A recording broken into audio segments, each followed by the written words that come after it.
चलो, मैं 3.2 में यहाँ तक बनाई थी, ये होमवर्क दी थी, लेकिन किसी ने अभी तक करके नहीं बनाया है ना, मतलब किसी को मेहनत नहीं करनी है।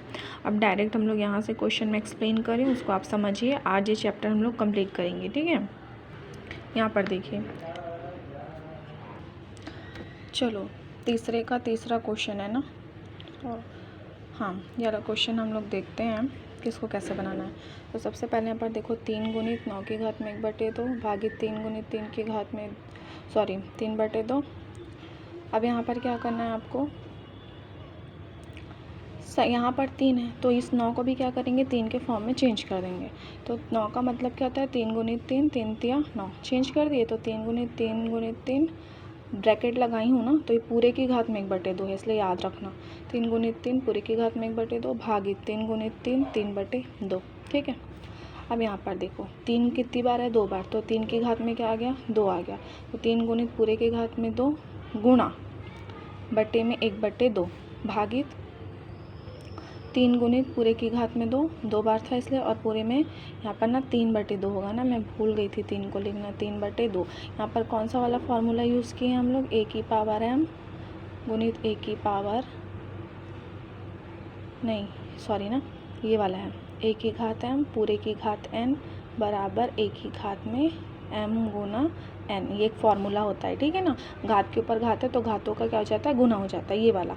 तो यहाँ पर देखो ये पूरा 3 की घात में 1 हो गया, यहाँ पर 2 से 2 कट गया, तो 3 की घात में क्या बचा, 3 बचा, ठीक है। अब यहाँ पर देखो मैंने सिर्फ इन दोनों में क्या करी हूँ, फार्मूला लगाई हूँ, कौन सा वाला, भाग वाला, a की घात m भागित a की घात n बराबर a की घात में m ऋण n, ठीक है। और 3 वाले को ऐसे ही रहने दिए। तो यहाँ पर देख लो 3 की घात में क्या था, 1, तो ये 3 की घात में 1, और ये पूरा क्या हो जाएगा आपकी 3 की घात में 3 में से 1 गया तो क्या बचा, ऋण 2, ठीक है। ये वाला बचा, ये लाइन गलत हो गई थी, ठीक है।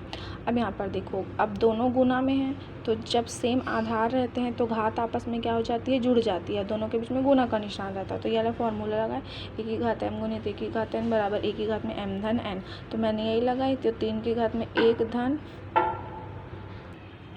तो यहाँ पर देखो ये ऋण 2 था ना, तो इसलिए मैंने इसको ब्रैकेट में लिखी। तो 1 धन ब्रैकेट में ऋण 2, धन और ऋण क्या हो जाएगा, ऋण, तो 1 ऋण 2, तो 2 में से 1 गया तो कितना बचा, ऋण 1, और ऋण 1 को क्या किए, बटे में लेके आए, क्योंकि फॉर्मूला होता है a की घात ऋण m बराबर क्या होता है, 1/m।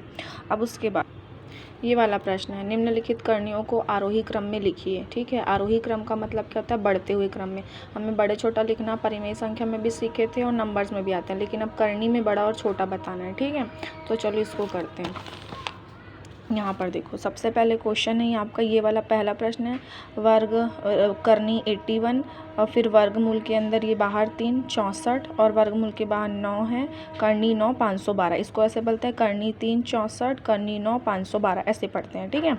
अब आप बोलोगे कि मैम, अब यहाँ पे देखो ये हो गया। अब यहाँ पर फर्स्ट इसका सॉल्यूशन होगा वर्गमूल 81 है ना, तो वर्ग 81 का क्या हो जाता है, सिर्फ यहाँ पर कुछ नहीं है ना, तो हम इसका क्या करते हैं, 2 की जोड़ी बनाते हैं, ठीक है। इसको समझो पहले, जब यहाँ पर कुछ नहीं लिखा है मतलब इसकी कितने की जोड़ी बनेगी, 2 की जोड़ी बनेगी, तो वो वर्गमूल से या करनी से क्या हो जाएगा, बाहर आ जाएगा। लेकिन अगर यहाँ पर 3 लिखा है तो ये जो करनी के अंदर संख्या है उसकी 3 की जोड़ी बनेगी, ठीक है, तब वो वर्गमूल से क्या होगा, बाहर आएगा।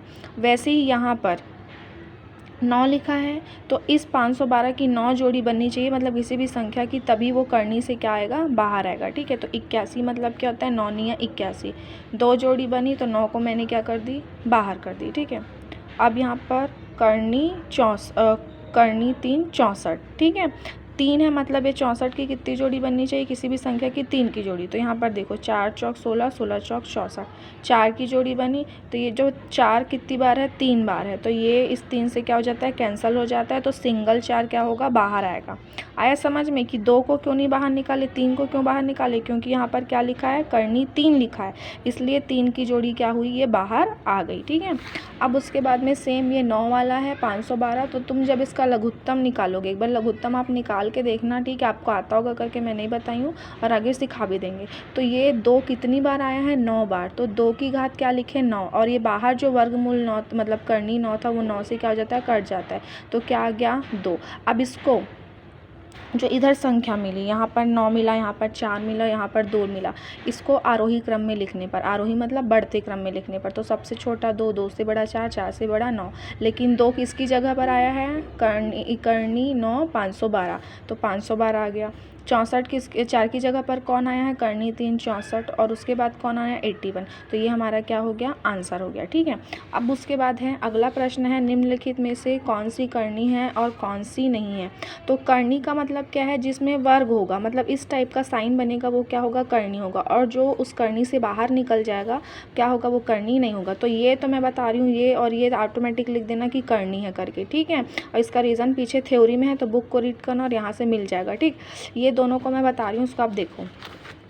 तो यहाँ देखो 8 है, 8 को मैंने इसको ब्रेक करके लिखी, तो 2 दूनी 4, 4 दूनी 8, यहाँ पर कुछ नहीं है, मतलब किसकी जोड़ी बनेगी, 2 की, तो ये 2 की जोड़ी बनी, तो इसमें से एक क्या हो गया, बाहर आ गया, और एक जो 2 बचा था वो क्या हो गया, वर्गमूल के अंदर रह गया। मतलब ये करनी है, ये करनी पूरी तरह से ख़त्म हुआ क्या, नहीं हुआ, मतलब ये 2 वर्गमूल 2 क्या है, करनी है। अब 64 की बारी आई, 64 को वही किए, 4 गुनी 4 गुनी 4, 4 चौक 16, 16 चौक 64। अब ये 4 की जोड़ी बनी, घात 3 और ये 3, इससे क्या हो गया, ये कट गया, तो क्या हुआ 4। अब 4 वर्गमूल के अंदर है क्या, या करनी के अंदर है क्या, नहीं है, तो करनी नहीं है। ठीक है, ये आया समझ में। तो ऐसे ही सभी को क्या करना है, आपको हल करना है। अब उसके बाद मुझे किसी एक ने पूछा था कि मैडम तीसरा का दूसरा नहीं बन रहा है। इतना ईजी क्वेश्चन है बेटा, आप लोग से क्या बनता है। यहाँ देखो भाग का निशान है, तो घात क्या हो जाएंगे, घट जाएंगे, तो ये क्या हो गया, ऋण ऋण कर दिए। फॉर्मूला मैं नहीं लिखी हूँ ना, आप लोग सब मेंशन करना वहाँ पर।